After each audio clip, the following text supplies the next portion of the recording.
देवियों सज्जनों, शायद मेरी आवाज आपको सुनाई नहीं दी। ये मत समझिएगा कि आपके टेलीविजन सेट्स में कोई खराबी है, नहीं, ऐसा नहीं है।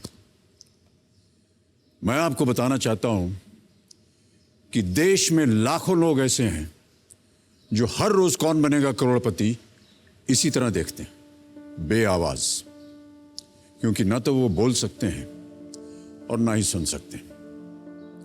हमारे चारों ओर यदि सन्नाटा छा जाए तो वो हमें काटने दौड़ता है।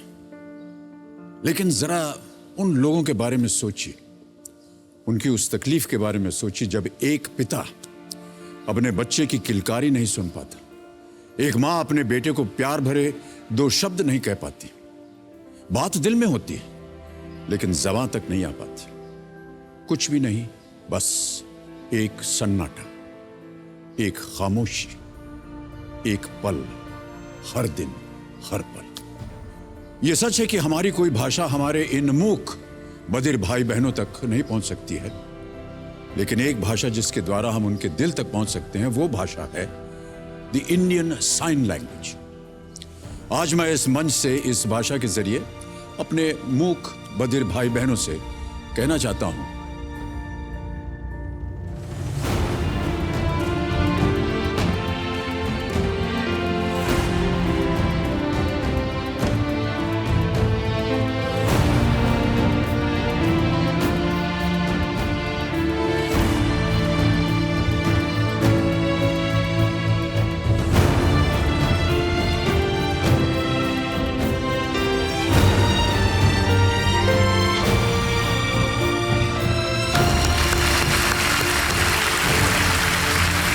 तो देवियों सज्जनों, मैं उम्मीद करता हूं कि हम सबको इंडियन साइन लैंग्वेज का कम से कम इतना तो ज्ञान हो ताकि हमारे और हमारे मूक बधिर भाई बहनों के बीच भाषा की जो दूरी है उसके साथ साथ सारी दूरियां मिट जाएं और वो अपने आप को हमसे अलग न समझे। इसी विचार के साथ शुरू करते हैं कौन बनेगा करोड़पति। और आप लोगों का परिचय करवाता हूं मैं हमारे आज के 10 नए खिलाड़ियों के साथ। सबसे पहले तालियां बज जाएं इनके लिए। सबसे पहले शुरू करते हैं कोलकाता, वेस्ट बंगाल से। स्वागत कीजिए एक जॉब एस्पिरेंट जिनका नाम है रिनीधर। इसके बाद चलते हैं गाजियाबाद उत्तर प्रदेश की तरफ और मिलते हैं अगली खिलाड़ी एक एंटरप्रेन्योर शिल्पी वर्मा से। अब चलते हैं पंचकुला हरियाणा की दिशा में, जहां से एक और खिलाड़ी एक टेक्नोलॉजी एनालिस्ट हैं अंकिता कौल अहलावत। हरियाणा से आते हैं झुंझुनू राजस्थान में और स्वागत करते हैं एक और एंटरप्रेन्योर जिनका नाम है प्रेरणा। बढ़ते हैं दिल्ली की ओर, जहां से हमारे अगले खिलाड़ी एक चार्टर्ड अकाउंटेंट स्टूडेंट हैं जितेंद्र सिंह चौहान।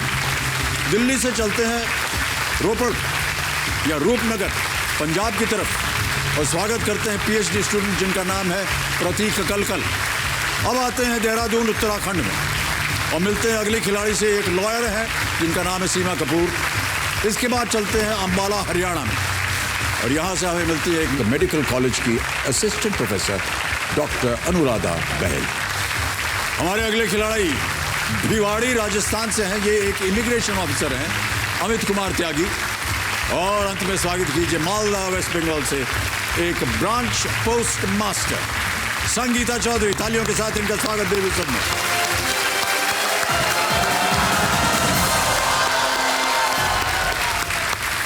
बहुत बहुत स्वागत आप सभी का। अब आपके साथ हम खेलेंगे फास्टेस्ट फिंगर फर्स्ट। आपका ध्यान अब कंप्यूटर स्क्रीन के ऊपर आ जाए। रेडी? ये रहा फास्टेस्ट फिंगर फर्स्ट का प्रश्न। इन दिवसों को एक कैलेंडर वर्ष में भारत में इनके मनाए जाने के अनुसार पहले से बाद के क्रम में रखें, यानी जो दिवस पहले मनाया जाता है उसे पहले रखें। समझ गए? Arrange these days in the order in which they are celebrated in a calendar year in India, starting with the one that comes first. Ready contestants? और आपके ऑप्शंस ये रहे आपके सामने। A. Valentine's Day, B. Christmas, C. अंतर्राष्ट्रीय महिला दिवस, D. अंतर्राष्ट्रीय योग दिवस। Valentine's Day, Christmas, International Women's Day, D. International Day of Yoga। समय समाप्त हो गया। ये देखते हैं कि इस प्रश्न का सही क्रम क्या होना चाहिए। सबसे पहले जो मनाया जाता है वो है वैलेंटाइंस डे, 14 फरवरी को मनाया जाता है। फिर आता है सी, अंतर्राष्ट्रीय महिला दिवस, जो कि 8 मार्च को मनाया जाता है। फिर आता है डी, अंतर्राष्ट्रीय योग दिवस 21 जून को मनाया जाता है। और अंत में क्रिसमस 25 दिसंबर को। ACDB, इसी क्रम में जिन जिन लोगों ने सही उत्तर दिया, ये रहे उनके नाम। एक को छोड़ के सभी ने सही जवाब दिया। सबसे तेज जवाब किसका है? प्रतीक कलकल।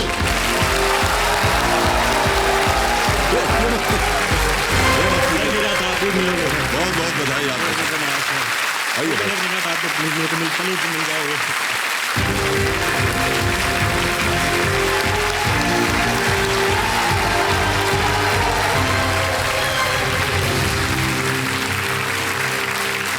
प्रतीक जी, बहुत बहुत स्वागत है आपका। बहुत बहुत धन्यवाद जी। बहुत से आपके संगी साथी वहाँ खड़े होकर तालियां बजा रहे हैं। हाँ जी, मेरे पिताजी।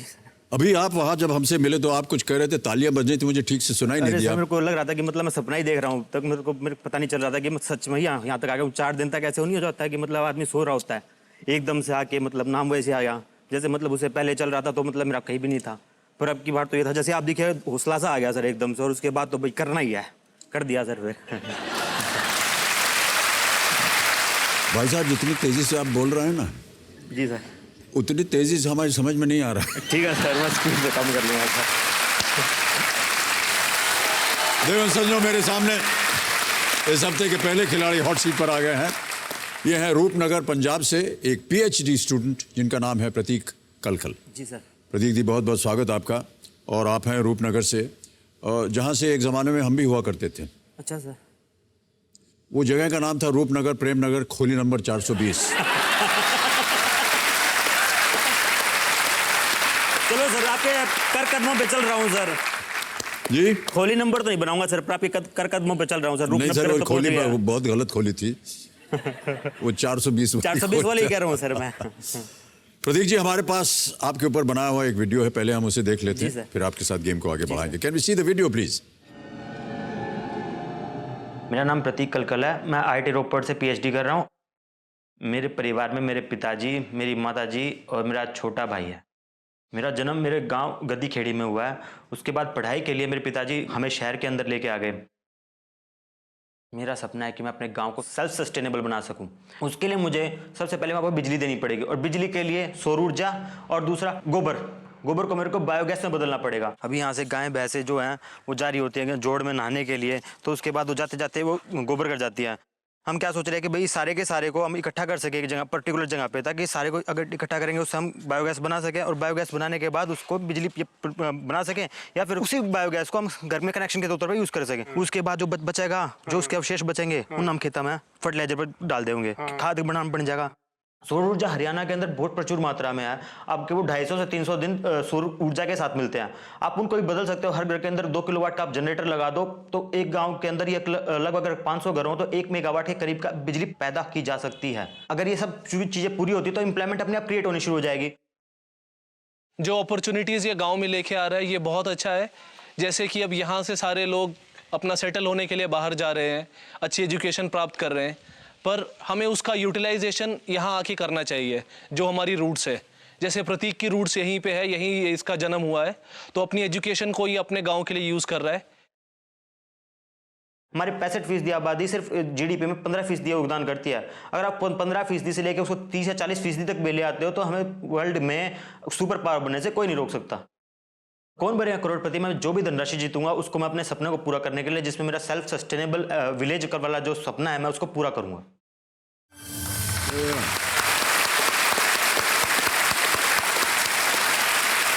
बहुत बहुत बधाई आपको प्रतीक जी, और आपकी सोच को भी हम बहुत बहुत बधाई देते हैं, शुभकामनाएं देते हैं। तो एक तरह से आप ये जो काम कर रहे हैं, जी सर, ये लोगों के लिए आप एक जरिया बन रहे हैं, जैसे उनको एक नौकरी मिल सके। जरिया नहीं सर, ये तो भगवान करवा रहा है सर, हम तो करने वाले हैं सर। हमारे हाथ में थोड़ा ना कुछ होता है सर, भगवान करवा रहा है सारा। गांव की परिस्थिति देख करके आपको ये आया कि आपको इस तरह का काम करना चाहिए? गांव की परिस्थिति नहीं सर, मेरा जन्म ही वहाँ पे हुआ था सर। अब इतना पढ़ने लिखने के बाद अगर मैं गांव के बारे में नहीं सोचूंगा तो सर मेरा क्या फायदा इतना पढ़ने लिखने का? जी, इससे तो मतलब जाके बाहर बस जाते हैं, क्या फायदा सर वो सब पढ़ के, अगर आप अपने गांव में का साइन लगा सकते हैं, या फिर अपने गांव में अपना दिमाग यूज नहीं कर सकते। हमारे गांव के लोग हमें सोचेंगे हमारा ही पढ़ा लिखा हुआ लड़का है जो वहां तक जा रखा है, वो हमारे लिए कुछ कर रहा है, इससे बढ़ के बात क्या होगी सर? बहुत अच्छी बात, बहुत अच्छी बात आपकी। बहुत से लोग हैं जो अपने आप को उच्च कोटि की शिक्षित करते हैं अपने आप को, और फिर कहीं जा कर के बाहर चले जाते हैं, लेकिन आपकी सोच जो है वो आपके अपने गांव के लिए, जी सर। इसकी हम सराहना करते हैं। बहुत बहुत धन्यवाद, बधाई धन्यवाद। आपको प्रतीक जी। ओके प्रतीक जी, जी सर। जल्दी आपके सामने हम नियम देंगे खेल के। पहले ये बताइए कि आप अपने साथ कंपेनियन के रूप में किन्हें लाएं? मेरे पिताजी सर, मेरे मामा जी और मेरा दोस्त सर। बहुत बहुत स्वागत आप सभी का हमारे इस कार्यक्रम में। तो प्रतीक, मैं आपको जो खेल के नियम है वो जल्दी से समझाते हैं। यहाँ प्रश्नों का एक भंडार है, एक दीवार खड़ी हो जाती है। 1000 रुपए से शुरुआत होती है, जो बढ़ते बढ़ते जाता है 1 करोड़ रुपए तक, जो कि है 15 प्रश्न। यहाँ पहुँचने के लिए 2 पड़ाव आते हैं। 5वें प्रश्न पर 10,000, 10वें प्रश्न पर 3,20,000 और 10वें प्रश्न के बाद हमारा जो 16वां प्रश्न है 7 करोड़ रुपए का, वो खुल जाता है द्वार। आपकी सुविधा के लिए 4 लाइफलाइंस है, ऑडियंस पोल है, 50-50 है, फ्लिप द क्वेश्चन है और आस्क द एक्सपर्ट। और मैं आपको हमारे जो एक्सपर्ट हैं उनसे आपका परिचय करवा दूं। देखो संजो, हमारे आज के जो एक्सपर्ट हैं पत्रकारिता जगत के बहुत ही प्रख्यात नाम है वो, जिनका नाम है राजदीप सरदेसाई। राजदीप जी को 2008 में पद्मश्री से सम्मानित किया गया था। We welcome you, thank you so much Rajdeep for being with us.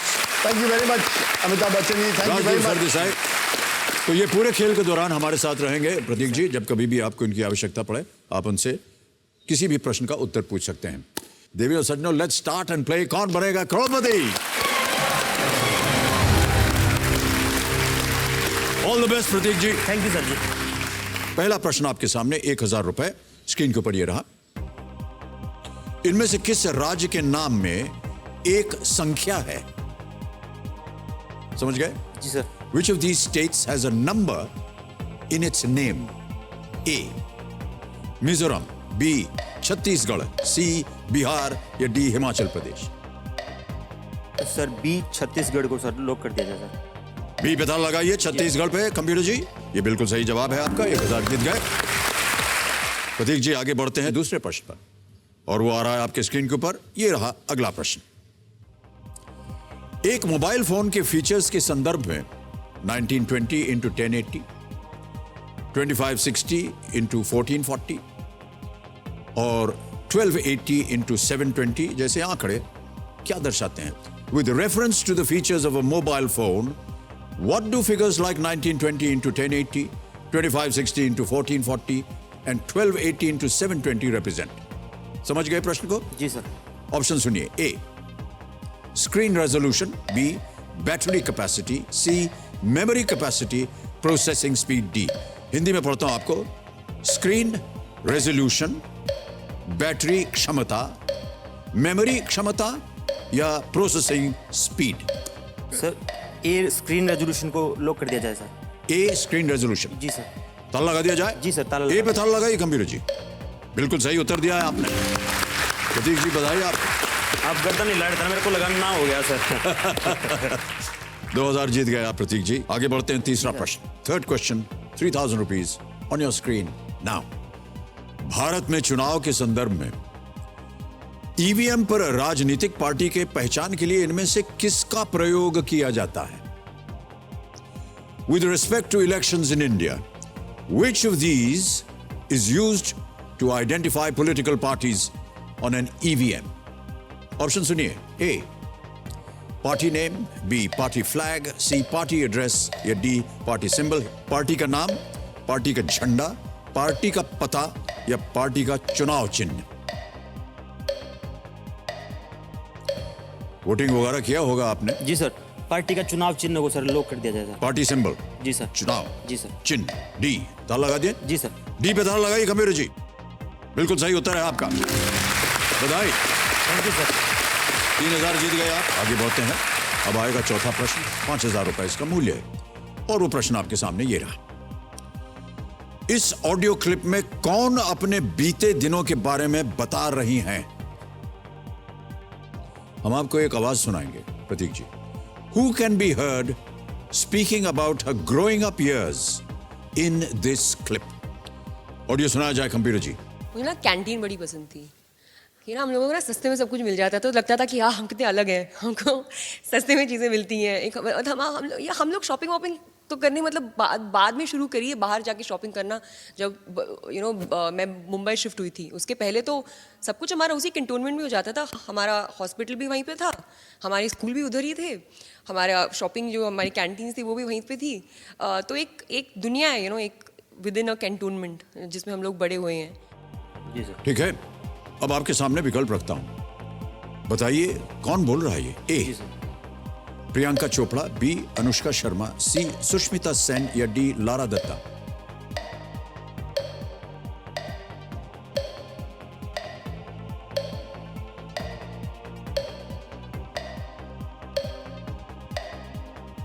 Sir मैं लाइफलाइन लेना चाहूँगा सर। शांत हो जाए घड़ीमान जी, एक लाइफलाइन लेंगे प्रतीक जी। चारों लाइफलाइन जीवित हैं, कौन सी? 50-50 सर। 50-50 करेंगे, यानी आपको दो पता है। दो में जी सर। कुछ संदेह है। ऑलराइट कंप्यूटर जी, 50-50 लाइफलाइन को अंक दिया जाए। अब प्रतीक यहां पर है ABCD 4, जी सर। दो इनमें से मिट जाएंगे, मिटा दीजिए कंप्यूटर जी। बता दो सर। ए प्रियंका चोपड़ा, बी अनुष्का शर्मा बचे। एक सही एक गलत। अनुष्का शर्मा को लॉक कर दो सर। हैं? अनुष्का शर्मा जी को लॉक कर दो। अनुष्का शर्मा, जी सर। बी को लॉक करना होगा, अनुष्का जी को मत लॉक करवाइए प्लीज। अरे सर वो बी तो को lock लॉक कर बोली दीजिए सर। कंप्यूटर जी। बिल्कुल सही उत्तर दिया है आपने। मेरे को पहले यही लग रहा था सर। हाँ, मेरे को पहले ये लग रहा था। लग रहा था आपको? मेरे को ये था कि मतलब दोनों में से कट जाएगा, मतलब इन दोनों में से, पर मेरे को ये था इनकी आवाज नहीं है प्रियंका चोपड़ा जी की, इनकी आवाज। अब बहुत सही किया आपने। ओके, मेरे को परिणीति चोपड़ा जी भी लग रही थी क्योंकि उनका भी कुछ ऐसा ही बैकग्राउंड है। दूसरा प्रियंका चोपड़ा जी भी ऐसी हैं। उनमें और इनमें थोड़ा अंतर हाँ है। आवाज का तो अब वही बता दिक्कत दूं ना क्या सर। अंतर है? जी सर। अनुष्का जी जो है वो जब बोलती हैं तो बिल्कुल आपकी रफ्तार की तरह होता है। बढ़िया है सर, कोई तो अपने जैसा मिला सर। बहुत तेज बोलती हैं वो। बढ़िया है सर, एक दादा एक तो मुझे लगा कि शायद आप जान जाएंगे। अरे ये तो हमारे तरफ बोल रही हैं। ओके, अब आगे बढ़ते हैं। पांचवा प्रश्न खेल का, ये पहला पड़ाव है। प्रतीक जी, जी सर। पांचवा प्रश्न आपके सर। सामने अब ये रहा। लूडो और सांप सीढ़ी जैसे खेलों में इस्तेमाल किए जाने वाले एक आम पासे के विपरीत चेहरों पर संख्याओं का योग क्या होता है? What is the sum of the numbers on the opposite faces of a regular dice used in games like Ludo and Snakes and Ladders? समझ गए? A 4, B 5, C 6, D 7। D7 को लॉक कर दो सर। है जी? D7 को lock कर दो sir. D7 को लॉक कर ठीक दें। है सर। डी पे ताला लगाइए। सही उत्तर दिया है आपने, वाह क्या बात है प्रतीक जी।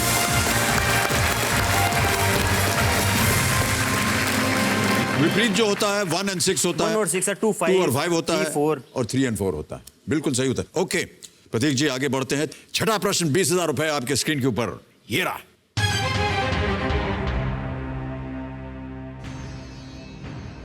मिर्जा गालिब की एक प्रसिद्ध दोहे की पंक्ति को पूरा करें आप। इश्क पर जोर नहीं डैश कि लगाए न लगे और बुझाए न बने। Complete the line of a famous couplet by Mirza Ghalib. इश्क पर जोर नहीं डैश कि लगाए न लगे और बुझाए न बने। विकल्प रखता हूं, पता नहीं आप मिर्जा गालिब साहब से परिचित हैं या नहीं। ए है ये वो आतिश गालिब, बी है ये वो दर्द गालिब, सी है ये वो आग गालिब, डी है ये वो दरिया गालिब।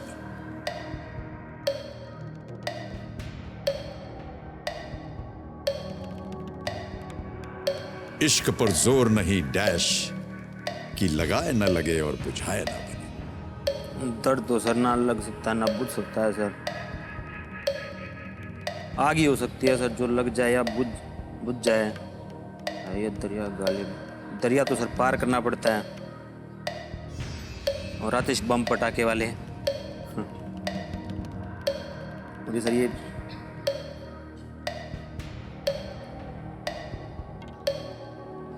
समय निकलता जा रहा है, क्या करना चाहेंगे? लाइफलाइन लेना चाहेंगे या क्या करना चाहेंगे? लाइफलाइन लेना चाहूंगा सर। शांत हो जाए घड़ीमान जी, एक लाइफलाइन लेंगे। प्रतीक जी बहुत देर कर रहे ऑडियंस हैं पोल आप। सर। हैं? Audience audience poll. पोल करना चाहेंगे? जी सर। ऑडियंस पोल लेना चाह रहे हैं, इसे अंकित किया जाए और आपकी बारी आ गई। ऑडियंस 15 सेकंड मिलेंगे और वो शुरू हो गए हैं अब।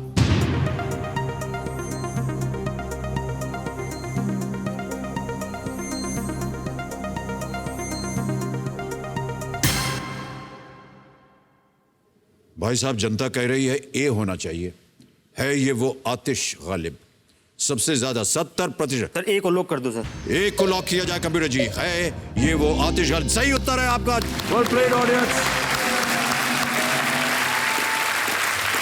ये गालिब साहब का बहुत ही मशहूर शेर है कि इश्क पर जोर नहीं है, ये वो आतिश गालिब कि लगाए ना लगे और बुझाए ना बने। आमतौर पर, हाँ, धन्यवाद दे दीजिए जनता को। बहुत बहुत धन्यवाद जी। मैं तो सी पे जा रहा था। आप जा रहे थे आग की तरफ। हाँ सर, मेरे को तो लगा आग ही होता जो लगाए ना लगे और बुझाए ना बने। भाई साहब, इश्क में आग क्यों लगाएगा कोई? मेरे को क्या पता सर कि हैं? आज इश्क में आग क्यों लगाएगा। पीएचडी कर रहे हैं आप? इसमें थोड़ा पीएचडी कर रहा हूँ सर। मैं आग लगाता फिरूं सबके। ओके, 6 प्रश्नों का सही उत्तर हो गया है। 2 लाइफलाइन चली गई आपका है। भी जी, आपका भी जी। अच्छा भाई साहब, हाँ जी। ये इश्क के बारे में आप थोड़ा सा गलत हो गए। निजी जीवन में इश्क वगैरह सब कोई ठीक चल रहा नहीं है? है सर। हाँ जी, तभी तो ऐसा इश्क हो रहा है सर, इससे देखो। इसीलिए हो रहा है ऐसा? नहीं, कभी सोचा भी नहीं आपने कि किया होता सर, ये मिर्जा गालिब की सारी याद होती सर मेरे। लेकिन वो तो कह रहे हैं कि लगाए ना लगे और अब बनाए ना दिमाग से लगाया सर कि आग ही हो सकती है, जो लगाए ना लगे और बुझाए ना बुझे। हमें क्या पता सर, पटाखे लगा रहे हैं वो। बताओ सर, प्यार में कौन पटाखे लगाता है सर? वो आतिश लगा रहे हैं। कभी भी आपने शिक्षा प्राप्त करते समय कभी वक्त नहीं निकाला? कहाँ वक्त मिलता है सर? नहीं, वक्त तो निकालने से निकलता है ना। ठीक है सर, जब टाइम आएगा सर वो सब हो जाएगा सर। पहले अपने काम पूरे कर लें सर, उसके बाद देखेंगे ना सर जो होगा सर। आप भी तो ऐसे ही किया था सर, पहले अपने सपने पूरे किए। समय आ गया आपका, मुझे ऐसा लग रहा है। समय तो सर सब अपने आप लिखा जाएगा सर। खास तौर से अब इसका सही उत्तर आपको मालूम पड़ गया है ना, हाँ सर। तो मुझे लगता है बुला ही लीजिए उनको। अब आतिश नहीं लगाने वाला सर मैं किसी के। ओके प्रतीक जी, अब आ रहा है 7वां प्रश्न। जी सर। 7वां प्रश्न आपके स्क्रीन के ऊपर ये रहा। इस छवि में भारतीय थल सेना की किस रेजिमेंट को देखा जा सकता है? Which regiment of the Indian Army can be seen in this image? Can we see the image, please?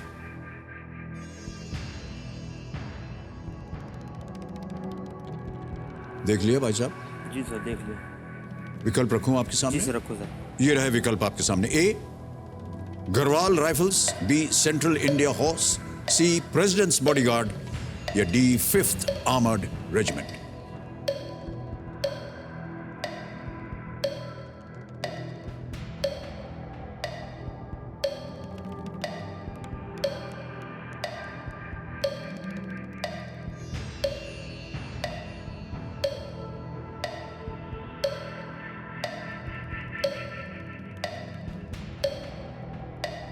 Sir मैं लाइफलाइन लेना चाहूंगा सर। शांत हो जाए घड़ीमान जी, आपके पास 2 बची हुई लाइफलाइन है। फ्लिप द क्वेश्चन या ask the expert? Flip the question sir. Flip the question, okay. इसे अंकित किया जाए computer ji. Flip the question, अलट पलट, ये फ्लिप हो गया। अब इस प्रश्न को हटा देंगे, एक नया प्रश्न आपके सामने रखेंगे, लेकिन हमें इस प्रश्न का सही उत्तर देना है। एक को गैस कीजिए। सी प्रेसिडेंट बॉडीगार्ड। सी प्रेसिडेंट्स बॉडीगार्ड। इसमें ताला लगाइए कंप्यूटर जी।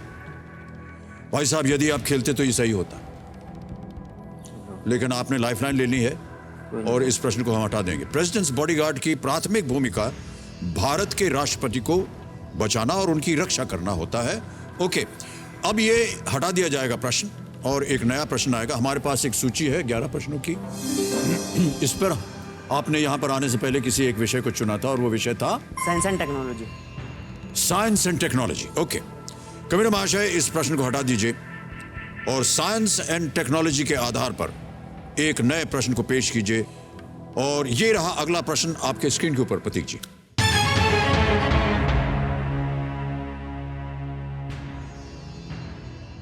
बैरिएट्रिक सर्जरी आमतौर पर किनकी की जाती है? Bariatric surgery is usually performed on whom?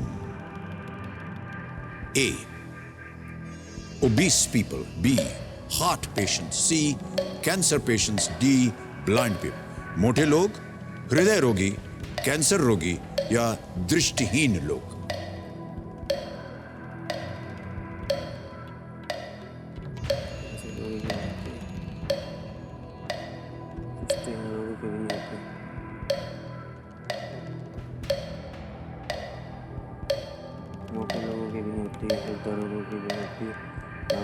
Sir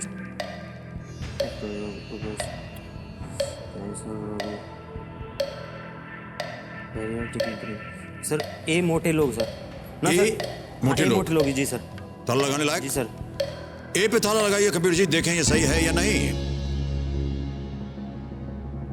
बहुत देर लगाई आपने सोचने में। बस सर आखिरी टाइम पे ही पहुंचा सर। क्या सोच रहे थे आप? मेरे को ये था सर कि मतलब हृदय रोगी कितनी होती है, कैंसर रोगी की भी नहीं, दृष्टिहीन लोगों की भी नहीं सुनी सर ये वाली। सही जवाब दिया है आपने प्रदीप जी, बधाई आपको। बैरिएट्रिक सर्जरी जो है वो गंभीर मोटापे के मामले में की जाती है जब अन्य तरीकों का उपयोग करके वजन कम करने में मदद नहीं मिलती, तो ये सर्जरी की जाती है। प्रदीप जी आगे बढ़ते हैं 8वें प्रश्न पर। 80,000 रुपए इसका मूल्य है। जी सर 8वां प्रश्न आपके सामने ये रहा।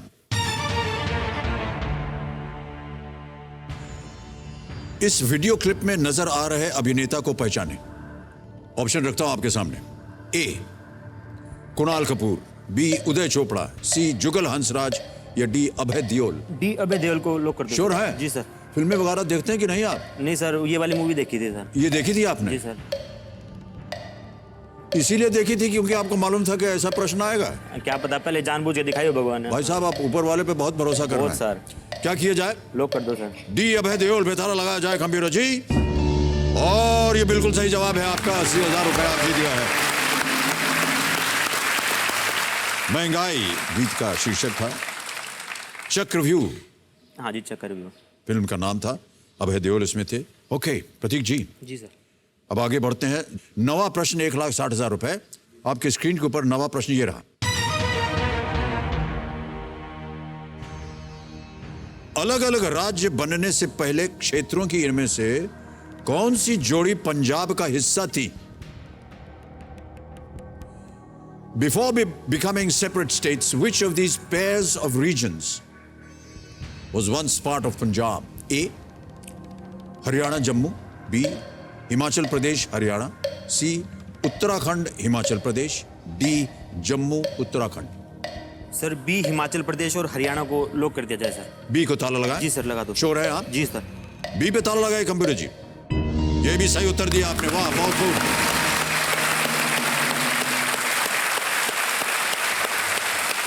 पहली नवंबर 1966 को पंजाब को 2 राज्यों में भाषा के आधार पर विभाजित किया गया था।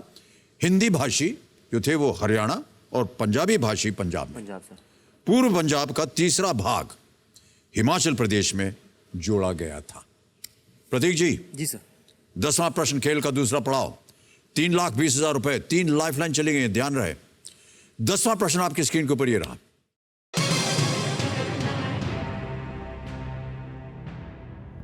इनमें से किस खेल में प्रदर्शन के लिए अभी तक किसी खिलाड़ी को राजीव गांधी खेल रत्न पुरस्कार नहीं दिया गया है? A player in which of these sports or games has not yet received the Rajiv Gandhi Khel Ratna Award? Option सुनिए। A. Chess, B. Yachting, C. Boxing, D. Football. शतरंज, नौकायन, मुक्केबाजी या फुटबॉल?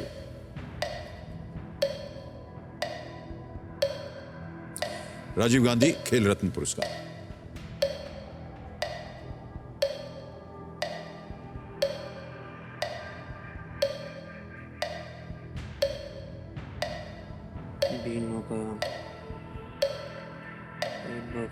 सर मैं लाइफलाइन लेना चाहूँगा। शांत हो जाए घड़ी मान जी। एक और लाइफलाइन लेना चाह रहे हैं प्रतीक कलकल जी। आपकी बची हुई लाइफलाइन है आस्क द एक्सपर्ट। जी सर। इसे अंकित किया जाए कंप्यूटर जी। और हमारे जो एक्सपर्ट हैं राजदीप सरदेसाई जी, हम आग्रह करेंगे राजदीप जी कि आप हमारे सामने आए और इस प्रश्न का उत्तर दें। 60 सेकंड मिलेंगे आपको उत्तर देने के लिए। राजदीप जी ऑप्शन देता हूं आपको। A. Chess, B. Yachting, C. Boxing, D. Football. Football, मुक्केबाजी, नौकायान या शतरंज? जी देखिए, चेस में तो साफ है कि विश्वनाथन आनंद को मिला। बॉक्सिंग में मुझे लगता है विजेंदर सिंह को मिला। यॉटिंग और फुटबॉल के बीच में मैं थोड़ा दुविधा में हूं, लेकिन मुझे लगता है गर्ग कोई था जिसे यॉटिंग में मिला था, इसलिए मैं फुटबॉल चूज करूंगा। मुझे नहीं लगता अभी तक किसी फुटबॉलर को राजीव गांधी खेल रत्न मिला है, जो देश का सबसे बड़ा अवार्ड है, क्योंकि फुटबॉल उस लेवल तक नहीं पहुंच पाई है। तो मैं डी कहूंगा मेरे दोस्त, आप डी के साथ जाइए। Football, D football. डी पे लगा दो सर। फिर से और कुछ पूछना चाहेंगे? जी बस उन्होंने कह दिया तो हो गया। हाँ जी, उन्होंने कह दिया तो हो ही गया होगा सर। लगा दो उन्होंने सर, कह डी दिया, पे। आप मान गए। जी सर। वो कह रहे हैं डी फुटबॉल पे ताला लगा जी जाए, सर लगा दो सर। पर लेकिन निर्णय आपका होना चाहिए। जी सर लगा दो ना सर, वो हैं? करेगा सर। फुटबॉल डी पे ताला लगाया जाए। कंप्यूटर जी, राजदीप जी ने बिल्कुल सही उत्तर दिया है, बधाई आपको।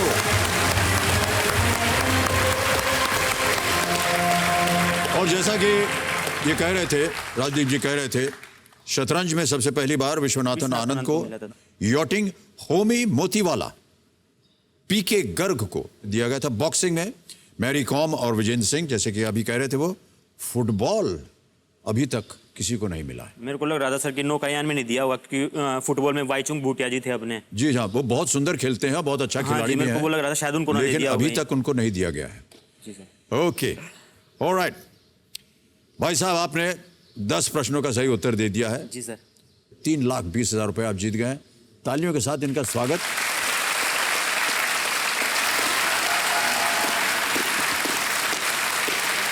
बहुत बहुत बधाई आपको प्रतीक जी, 3,20,000 रुपए का चेक आपके सामने आ गया।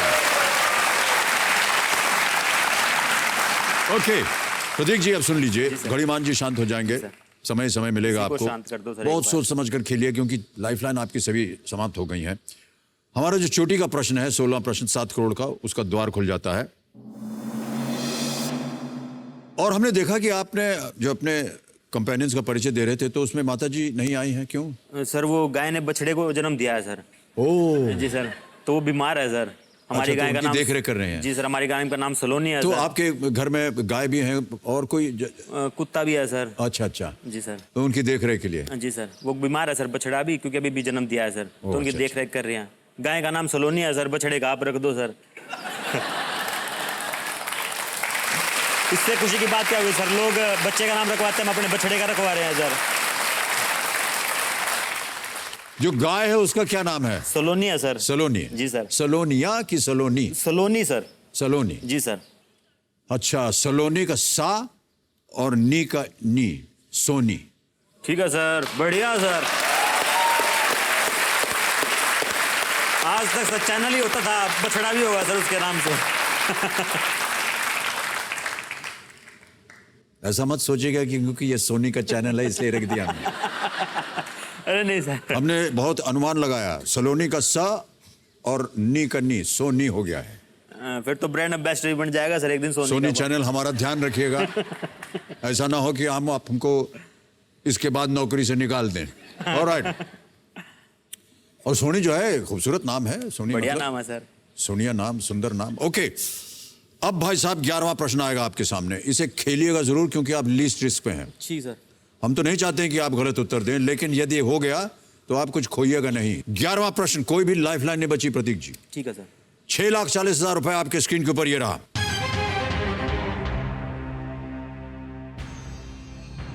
(2019) में पेप्सिको और नव भारतीय किसान जिस FC5 से संबंधित विवाद में शामिल थे, वो इनमें से किस पौधे की एक किस्म है? In 2019, PepsiCo and 9 Indian farmers were involved in a controversy over the FC5, which is a variety of which of these plants? A, sugarcane, गन्ना, B, आलू, potato, C, सोयाबीन, या D, कॉफी।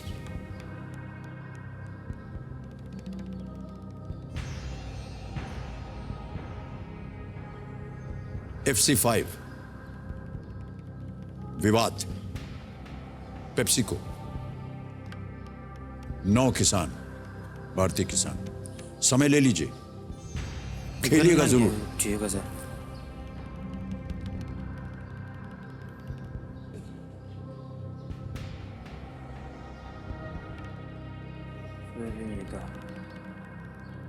आलू के साथ तो काम ही नहीं करती वो। गन्ने से शुगर निकलता है।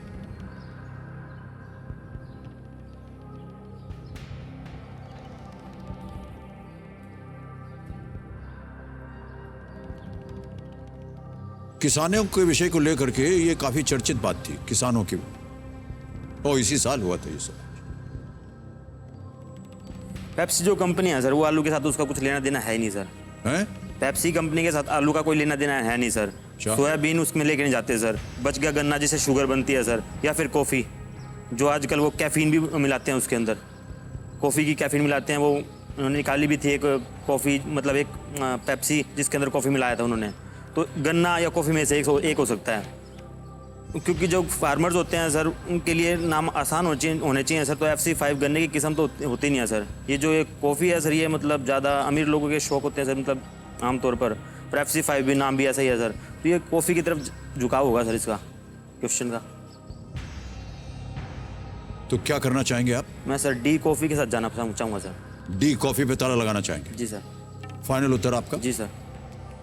डी कॉफी पे ताला लगाया जाए कंप्यूटर जी। नहीं मान्यवर, ये गलत उत्तर है। पोटैटो, आलू, FC5 में नमी की जो मात्रा है वो कम होती है, जो आलू के चिप्स बनाने के लिए आदर्श है। विवाद तब शुरू हुआ जब पेप्सिको ने इन किसानों के खिलाफ पेटेंट के उल्लंघन पर मुकदमा दर्ज कराया कि इन किसानों ने पेटेंट कराई गई आलू की एक किस्म की खेती की है। काफी आलोचना के बाद पेप्सिको ने मुकदमा वापस ले लिया। तो आप कह रहे थे कि आलू से उसका कोई संबंध नहीं। ये केवल बेवरेजेस ही नहीं बनाते हैं, बहुत सी और चीजें भी बनाते हैं, चिप्स वगैरह, वो भी पेप्सी बनाता है। तो भाई साहब, क्योंकि आपका उत्तर गलत हो गया, आज आप 3-20 पे ही रहेंगे, और तालियों के साथ हम इनका अभिनंदन करते हैं। बहुत बहुत बधाई, आपसे बात करके हमें बहुत अच्छा लगा। ये 3,20,000 जो आपने जीते हैं, ये हम डिजिटली ट्रांसफ़र कर देंगे आपके अकाउंट में। यहाँ आपका नाम आ जाएगा, आपका अकाउंट नंबर आ जाएगा, ट्रांसफ़र करेंगे। 3,20,000 रुपये, एक और जीरो कंफर्म किया, और तुरंत बहुत तेज़ी से आपके अकाउंट में पहुँच गया। अब हम चाहेंगे कि आपके परिवार में से कोई आकर के हमारे साथ एक फ़ोटो खींच ले। तालियां बज जाए इनके लिए देवी और सज्जनों।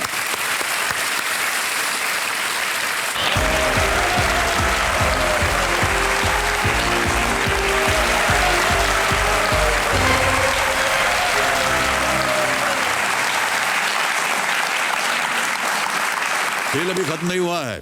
कंटेस्टेंट्स तैयार हो जाइए, एक बार फिर आपकी बारी आ गई है फास्टेस्ट फिंगर फर्स्ट खेलने की। ध्यान आपका कंप्यूटर स्क्रीन के ऊपर। फास्टेस्ट फिंगर फर्स्ट का प्रश्न आपके स्क्रीन के ऊपर ये रहा। सबसे पहले से शुरू करते हुए, इन महिला मुख्यमंत्रियों को उनके पहली बार कार्यकाल संभालने के अनुसार पहले से बाद के क्रम में सजाएं, यानी जो सबसे पहले मुख्यमंत्री बनी उसे आपको पहले रखना है। Starting with the earliest, arrange these women chief ministers in the order in which they first became chief ministers. Ready contestants? और आपके ऑप्शंस ये रहे आपके सामने। ए शीला दीक्षित, बी ममता बनर्जी, सी सुषमा स्वराज, डी महबूबा मुफ्ती।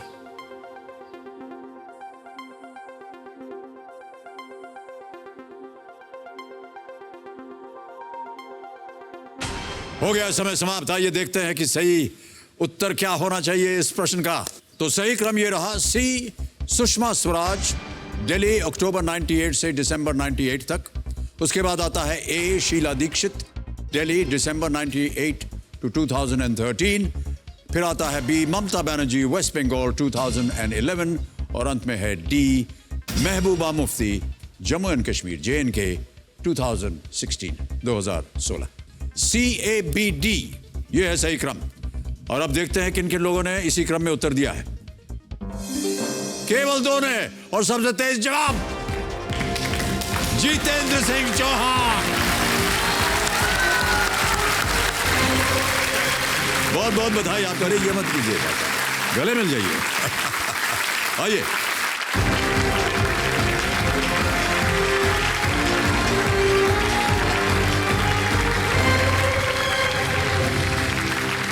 बधाई बधाई बधाई आपको जितेंद्र भाई साहब।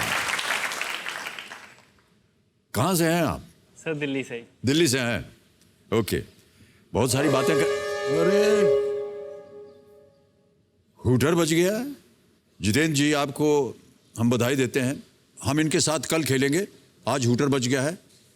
जाने से पहले हमारी जो एक्सपर्ट हैं राजदीप सरदेसाई जी, उनसे हम विदाई लेंगे। राजदीप जी बहुत बहुत धन्यवाद आपका। Thank you so much Rajdeep for being with us.